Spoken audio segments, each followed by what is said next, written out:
Tariffs and the United States of America. I am in Roatan, Honduras, as most of you know. Don't mind me while I'm pouring a delightful cup of tea. I feel like we've been here before with the United States of America. Coming to you from Honduras, drinking delightful tea that I just had imported from France, and so I'm actually super excited for it. Very, very excited for this tea, but I feel like we've already had this discussion with tariffs and taxes and all of those things because they end up hurting the consumer at the end of the day. But one of the joys of living in Honduras is, if you want to come down from the United States, give me a call. I can, show you some amazing real estate options that we have.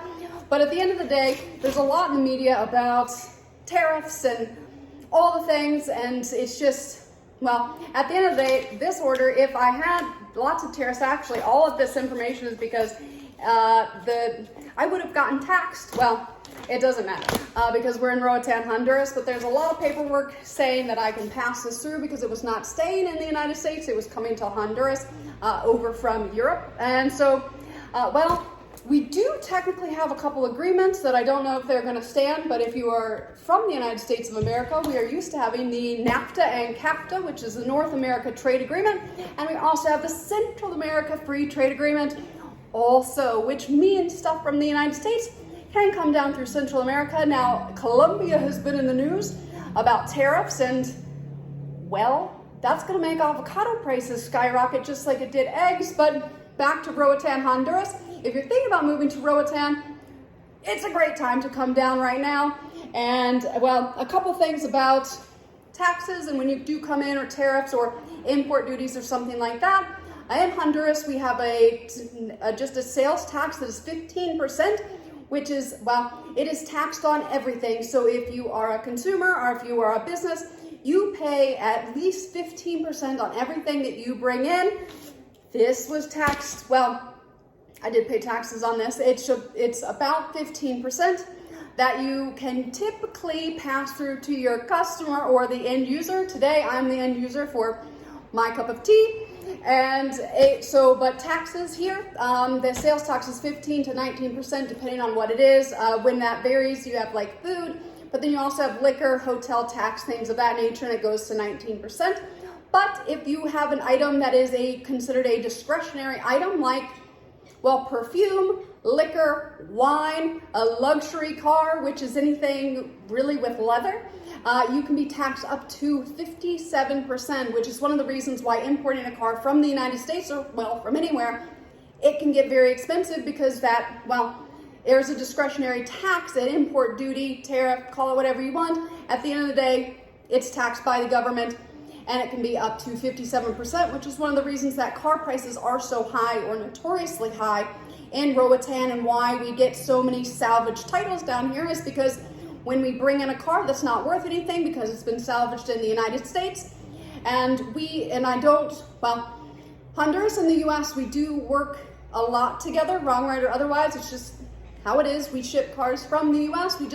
We actually do ship some cars over from Asia also, but most of the cars coming over are salvage title from the US, so they cannot be insured anymore in the US, and they ship them down here and they fix them to a degree, but they're still considered non-insurable, so non-drivable in the United States. They come down here because when they're at little to no value, they can bring them in and then they fix them in the country, and then it increases the value again. And so that's actually a very big market, and one of the reasons why car prices is so high here, and cars do maintain their value, other than the salty air likes to eat things that are metal, which happens to be most of your car. But that is why the car prices are so high, because a lot of the luxury cars or anything really with a leather seat, trucks are excluded from this, has that 57% import duty. So some things to think about when you're coming to Honduras. It's better to come with as little as you can, or if you are bringing something down, personal items are typically excluded. But to make it through the process, it'll be a masterclass in patience. And so I always tell people it's nice to bring personal items every time you come down, or ship a container. Vehicles, you can bring yours from the US, but usually it's better to get it here or potentially drive it down if it's, You do want to get a quote on that to see if you will be charged the 57%. If it's something like a truck or non-luxury or a certain year, you will not be taxed that. So that's something to consider, and what the implications of tariffs and import duties, which I know I'm using these things interchangeably, but at the end of the day, they impact the consumer's bottom line. One of the reasons why car prices are so high in Roatan. And so whether you love it, hate it, what's going on in the U.S. with the tariff war is what the media is now calling it, between the U.S. and Colombia. It's probably going to trickle down or trickle over, trickle up to Central America. Even though we do have that free trade agreement, I do see that probably changing, but something to consider, especially if you are moving to or from. And if you bring it back to the U.S., you will also be charged that fee as well. So just little things to think about when you're moving to Roatan, Honduras, and the importance of, well, knowing what you're voting for and why things are the way that they are. So thanks, guys, for tuning in. And if you ever have any questions about moving to Roatan, Honduras, let me be your first call.